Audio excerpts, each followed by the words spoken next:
ایک دفعہ کا ذکر ہے کہ عبدالقادر تعلیم حاصل کرنے کے لیے بغداد جا رہے تھے۔ ان کے امی نے ان کے قمیض کے نیچے 40 سونے کے سکے سی دیے اور فرمایا، بیٹا کبھی جھوٹ مت بولنا، ہمیشہ سچ بولنا۔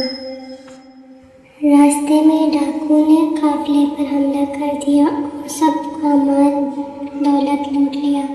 ایک ڈاکو بچے کے پاس آیا اور پوچھا، کیا تمہارے پاس بھی کچھ ہے؟ بچے نے پرسکون انداز میں جواب دیا، ہاں میرے پاس 40 سونے کے سکے ہیں جو میرے قمیض میں سلے ہوئے ہیں۔ ڈاکو بچے کو اپنے سردار کے پاس لے گیا۔ سردار نے حیرت سے پوچھا، تم نے جھوٹ کیوں نہیں بولا جبکہ تم اپنے پیسے بچا سکتے تھے؟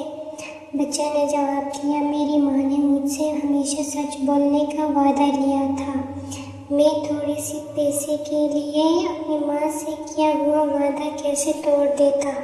بچے کی بات سن کر ڈاکو کا سردار کانپ اٹھا اور رونے لگا۔ اس نے سوچا کہ یہ بچہ اپنی ماں کا وعدہ نہیں توڑ رہا اور میں اتنے سالوں سے اللہ کا حکم توڑ رہا ہوں۔ اس نے فوراً توبہ کر لی اور سارا لوٹا ہوا مال واپس کر دیا۔